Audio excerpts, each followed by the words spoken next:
नमस्कार, बहुत स्वागत आप सभी का। मैं हूं आपके साथ कमर। मास्क मजबूरी नहीं, जरूरी है। इसे वैक्सीन के दोनों डोज लेने के बाद भी लगाएं, क्योंकि मास्क ही एक ऐसा हथियार है जो हमें कोरोना से न सिर्फ जीत दिलाएगा बल्कि कोरोना को कंट्रोल करने में और उसे खत्म करने में मदद करेगा। लिहाजा हम अपने दर्शकों से फिर से गुजारिश करते हैं कि वो मास्क पहने, सोशल डिस्टेंसिंग का पालन करें। बतौर एंकर जब हम स्टूडियो में होते हैं तो आपके लिए खबरें पढ़ते हैं और हम तभी ये मास्क अपने चेहरे से हटाते हैं। बाकी के वक्त हम मास्क का पूरा इस्तेमाल करते हैं ताकि हम कोरोना के स्प्रेड को ना सिर्फ रोक सकें बल्कि खुद से दूसरों को भी सुरक्षित रख सकें। तो चलिए दिखाते हैं आपको 20 मिनट में 20 खबरें।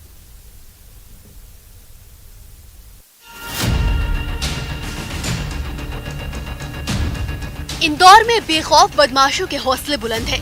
लगातार कई वारदातें सामने आ रही हैं। कभी हत्या, कभी लूट जैसी घटनाओं को ये लगातार अंजाम दे रहे हैं। एक बार फिर से बदमाशों ने सरेराह लूट की नियत से दंपति पर हमला बोला। बाजार जा रहे दंपति का रास्ता रोककर बदमाशों ने मारपीट भी की। उनकी ये करतूत सीसीटीवी में कैद हो गई है। ये मामला जूनी इंदौर थाना इलाके का है। पुलिस सीसीटीवी के आधार पर कार्रवाई कर रही है।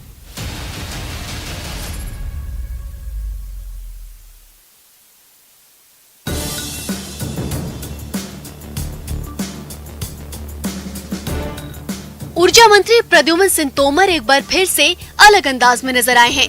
मंत्री तोमर अपने इलाके में भ्रमण पर निकले थे, जहां उन्होंने लोगों की समस्याएं सुनी और उनका हाल भी जाना, साथ ही परेशानियों को दूर करने का आश्वासन दिया। वहीं इस दौरान उनका अलग अंदाज देखने को मिला। मंत्री तोमर ठेला को धक्का लगाते हुए नजर आए। इतना ही नहीं, ठेला चालक को मदद का आश्वासन भी दिया। दरअसल मंत्री खराब सड़क, नाली, बिजली की समस्या जानने के लिए निकले थे। हालांकि मंत्री जी का ये अंदाज कोई नया नहीं है। उनकी पहले भी ऐसी कई तस्वीरें सामने आ चुकी हैं।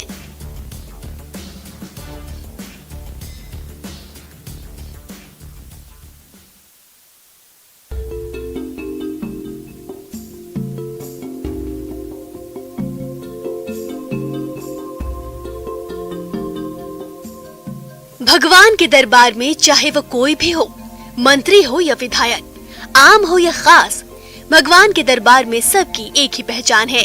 मध्य प्रदेश के सांस्कृतिक मंत्री और खंडवा की प्रभारी मंत्री उषा ठाकुर का खंडवा में अनूठा अंदाज देखने को मिला। प्रभारी मंत्री ने दादा दरबार पहुंचकर यहां दादा धोने वाले का दर्शन पूजन किया। उसके बाद उन्होंने दादा दरबार में झाड़ू लगाकर सेवा भी की। मंत्री का ये काम वाकई उनके लिए एक संदेश है, जो लाल बत्ती मिलते ही अपने अहंकार में डूब जाते हैं। मंत्री का ये काम वाकई उनके लिए संदेश है, जो लाल बत्ती मिलते ही अपने अहंकार का त्याग नहीं करते।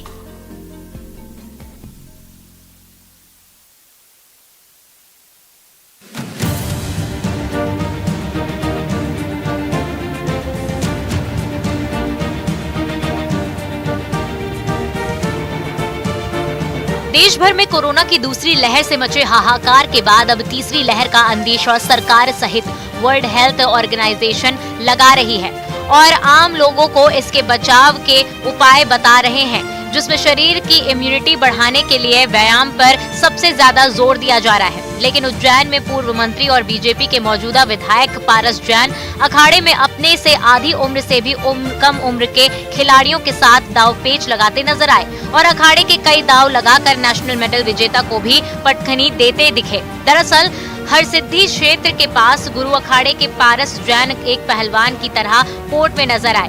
उन्होंने पहले साइकिलिंग की और जिम में वार्म अप किया। उसके बाद कोर्ट में नेशनल मेडल विजेता सचिन चौधरी के साथ दांवपेच लगाते नजर आए। अपनी आधी उम्र से भी कम उम्र के साथ उखाड़ दांव, टक्कर दांव, ढाक मारना, कमर तोड़, कैंची, सवारी दांव लगाकर सभी को हैरान कर दिया। बता दें कि पारस जैन अपने जमाने में 57 किलो वर्ग में यूनिवर्सिटी चैंपियन रह चुके हैं।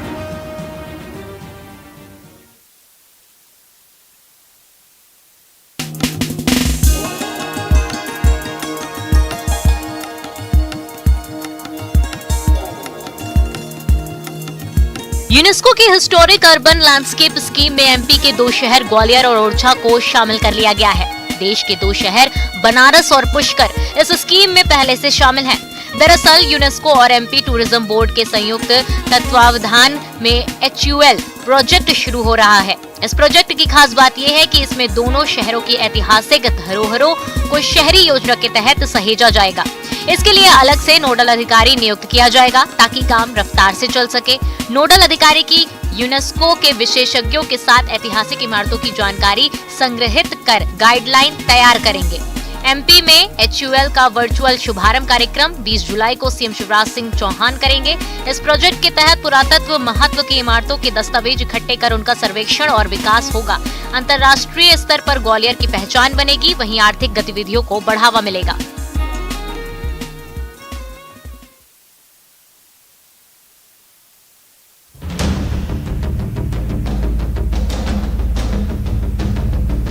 दमोह जिला मुख्यालय में आए दिन क्राइम की घटनाएं बढ़ती जा रही हैं। बेखौफ बदमाश लगातार बड़ी घटनाओं को अंजाम दे रहे हैं। बदमाशों ने बीच बाजार घर जा रहे 4 युवकों पर चाकुओं से हमला कर दिया, जिसमें सभी 4 युवक गंभीर रूप से घायल हो गए।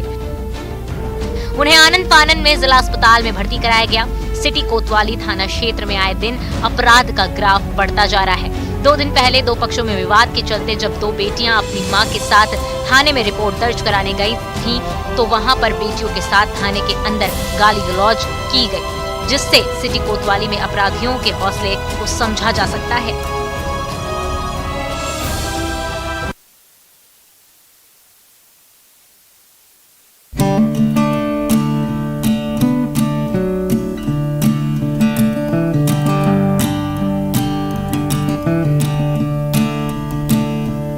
बांधवगढ़ आने वाले सैलानियों को अब बाघ दर्शन के साथ साथ हस्तशिल्प की आकर्षक कलाकृतियों को भी देखने का मौका मिलेगा।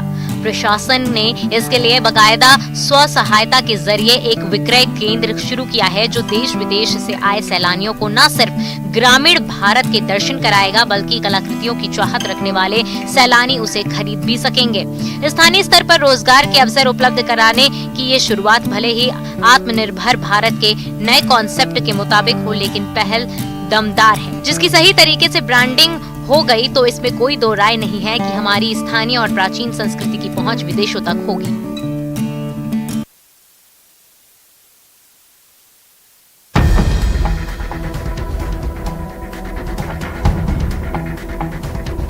बलरामपुर के वाड्रप नगर शराब दुकान का एक वीडियो वायरल होकर सामने आ रहा है। दरअसल शराब दुकान में एक कर्मचारी शराबियों के साथ छल करता नजर आ रहा है, यानी बंद बोतल शराब खोलकर उसमें पानी मिलाकर रख भी रहा है और पानी पी भी रहा है। वही मामला सामने आने के बाद आबकारी विभाग दुकान के सभी कर्मचारियों को हटा दिया है और मामले की जांच में जुट गया है। आपके माध्यम से और स्टाफ के माध्यम से मुझे आज ही सूचना मिली है, इस तरह की शिकायत आ रही है करके।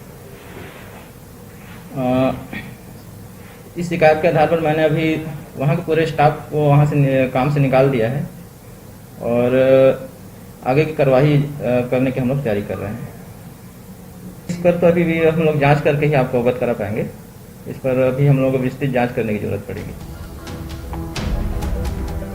बहरहाल दुकान में चोरी छिपे जिसने भी ये वीडियो बनाया, कहीं न कहीं शराब दुकान की पोल तो खोल दिया है। वीडियो सामने आने के बाद शराब के शौकीन भी वीडियो देखकर दंग हैं।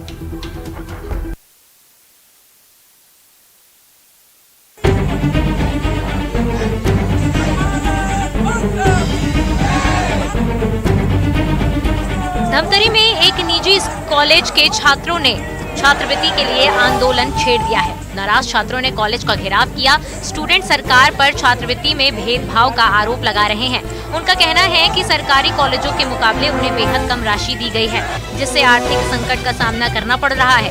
प्राचार्य ने भी छात्रों के आंदोलन और उनकी मांग को सही ठहराया है। छात्रों की जो मांग थी वो देखा जाए तो बिल्कुल उचित है, क्योंकि शासन के द्वारा जो छात्रवृत्ति हुई है इसमें विसंगतियां हैं कि इस अंचल के जितने भी अशासकीय महाविद्यालय हैं उनके विद्यार्थियों को बहुत ही कम छात्रवृत्ति दी है, जबकि उसी कोर्स के गवर्नमेंट कॉलेज में पढ़ने वाले विद्यार्थियों को ज़्यादा छात्रवृत्ति प्रदान कर दी गई है। तो शासन को इस पर संज्ञान लेना चाहिए। अब देखने वाली बात यह है कि छात्रों के इस आंदोलन का असर कितना होता है, उनकी मांग पूरी कब होती है।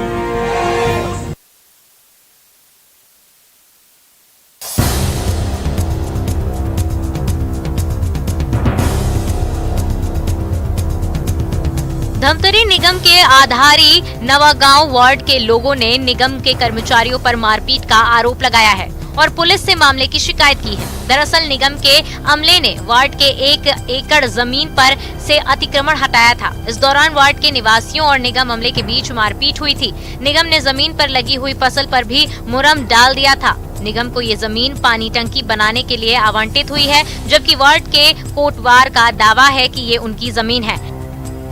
न हमारे पास न कोई नोटिस है, न कोई विज्ञापन है, न कोई कुछ है। जबरदस्ती हमसे ये जमीन को छीना जा रहा है। 2005 से ये धीरे धीरे हमारे जमीन को पूरा 4 एकड़ को जमीन को छीनते हुए आगे पूरा अब लास्ट समय में जो 1 एकड़ में हमारा पूरा भरा पूरा परिवार को जीवन यापन करते थे उस जमीन को भी छीन लिया। निगम मारपीट की बात से शुरू से इनकार करता रहा है और अपनी कार्रवाई को सही बता रहा है, जबकि वार्डवासी इसे अत्याचार बता रहे हैं।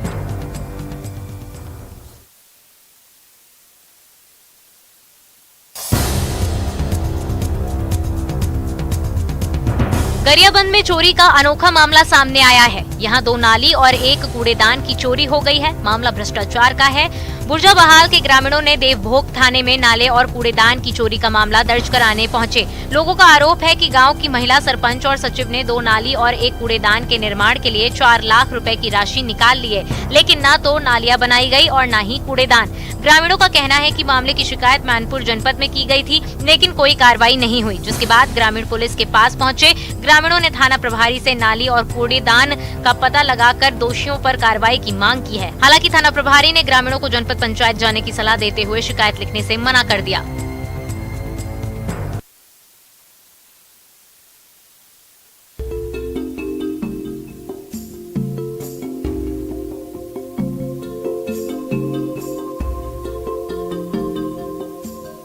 भले ही लोग पुलिस विभाग को लेकर तरह तरह बात करते होंगे, लेकिन पुलिस के जवानों ने एक बार फिर साबित किया है कि चाहे हालात कितनी भी कठिन क्यों ना हो, उनके लिए जनसेवा सर्वोपरि है।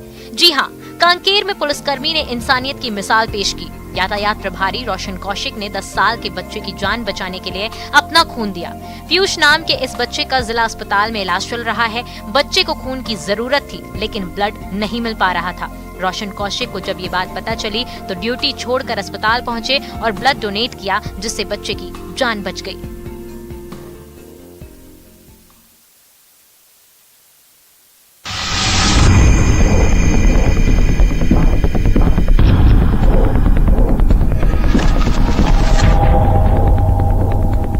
बालोद के गुंडरदेही में शर्मसार कर देने वाला मामला सामने आया है। यहाँ सामुदायिक स्वास्थ्य केंद्र में मुक्तांजलि वाहन के इंतजार में शव 2 घंटे तक आसमान के नीचे व्हीलचेयर पर ही पड़ा रहा। दरअसल बालोद के रहने वाले रमेश गंगवानी का हार्ट अटैक से मौत हो गई थी, जिसके बाद टोल फ्री नंबर पर फोन लगाया गया, लेकिन मुक्तांजलि वाहन नहीं पहुंचा। बाद में शव को निजी वाहन से ले जाया गया। दरअसल पूरा मामला शुक्रवार का है, जहां सामुदायिक स्वास्थ्य केंद्र में मृतक की लाश खुले आसमान के नीचे पड़ा रहा। वहीं उनके सामने एक कार में पति की लाश देख पत्नी भी बेहोशी की हालत में पड़ी रही।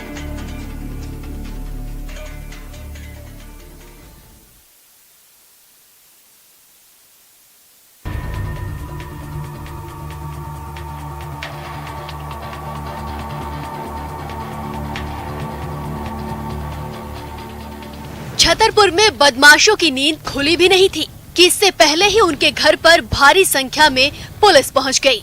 पुलिस वाले उनके दरवाजे पर ढोल नगाड़े और लाउड स्पीकर के जरिए चेतावनी दे रहे थे। गुंडे और बदमाशों के घरों का सीमांकन भी कराया गया। पुलिस का कहना है कि अगर अवैध निर्माण होगा तो ये भी गिरा दिया जाएगा।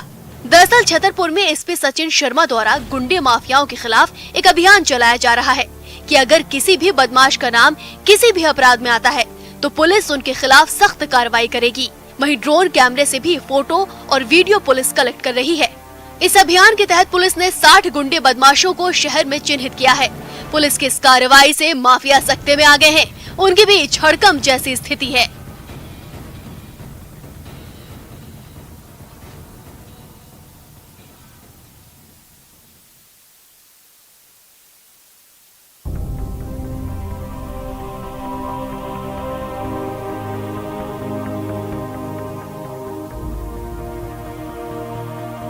बड़वानी में एक हादसे के बाद ट्रक में भीषण आग लग गई। दरअसल नमकीन से भरा कंटेनर अनियंत्रित होकर पुलिया से जा टकराया, जिसके बाद उसमें अचानक आग लग गई। बताया जा रहा है कि दुर्घटना के बाद कंटेनर का चालक और क्लीनर दोनों कंटेनर से नीचे उतर गए। थोड़ी ही देर में आग ने पूरे कंटेनर को अपनी चपेट में ले लिया। मौके पर मौजूद लोगों ने थाने और फायर ब्रिगेड को सूचना दी, जिसके बाद फायर ब्रिगेड ने आग पर काबू पाया। दरअसल कंटेनर गुजरात से नमकीन लेकर आ रहा था।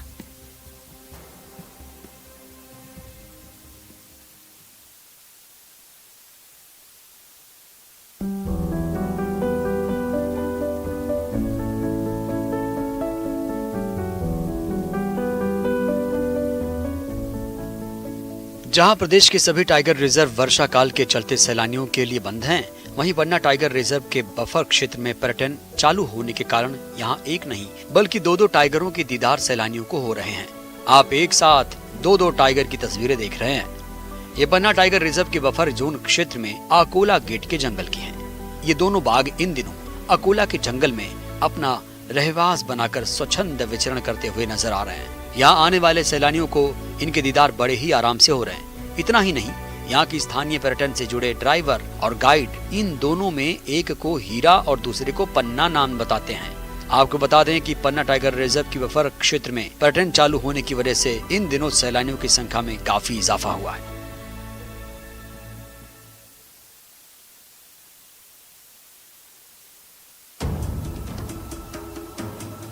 खेत में निकला मगरमच्छ और इलाके में सनसनी फैल गई, जिसे देख लोग दंग रह गए। आखिर इतना बड़ा मगरमच्छ आया कहां से?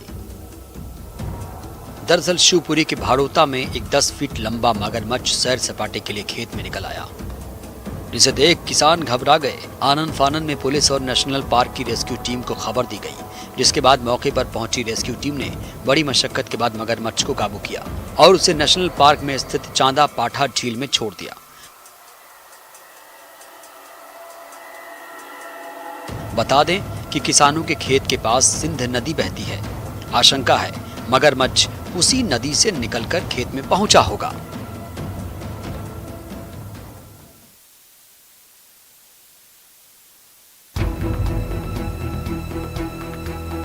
बारिश के मौसम में सांपों का निकलना शुरू हो गया है। जशपुर को नागलोक भी कहा जाता है। जिले से लगे रायगढ़, सरगुजा में भी कई प्रजातियों के सांप पाए जाते हैं।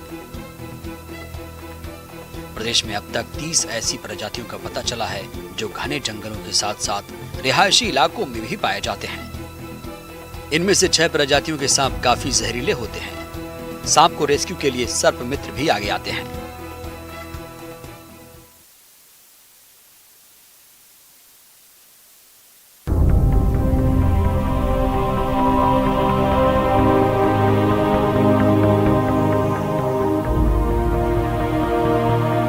मुंगेली के लोरमी में दुर्लभ प्रजाति का व्हाइट कोबरा मिला। स्थानीय भाषा में लोग इसे दुधिया नाग सांप भी कहते हैं। जानकार बताते हैं कि इन सांप का जहर काफी खतरनाक होता है और पहली बार इस इलाके में ऐसा सांप देखा गया है।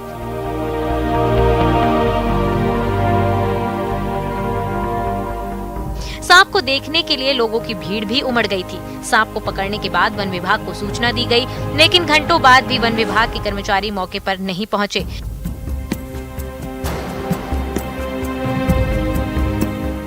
जिसके बाद मुक्तिधाम सेवा समिति को सांप सौंपा गया। सांप को परसवारा के जंगलों में सुरक्षित छोड़ा गया।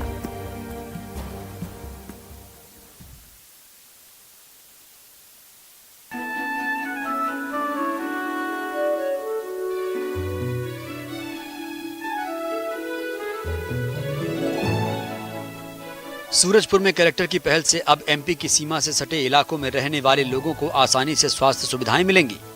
ओडगी ब्लॉक का बिरहारपुर इलाका मध्य प्रदेश की सीमा से लगा हुआ है। इलाके के लोगों को स्वास्थ्य सुविधाओं के लिए घंटों का सफर तय कर जिला मुख्यालय जाना पड़ता था। कलेक्टर ने इस परेशानी को दूर करने के लिए सिंगरौली कलेक्टर से बात कर आयुष्मान योजना के तहत निजी और शासकीय अस्पतालों में मुफ्त स्वास्थ्य सुविधा मुहैया कराने की पहल की। इस पहल से 25 से ज्यादा गाँव के लोगों को फायदा मिलेगा। जिला पंचायत सीईओ ने बताया कि ग्रामीणों को अस्पताल पहुंचाने के लिए एम्बुलेंस का भी इंतजाम किया गया है।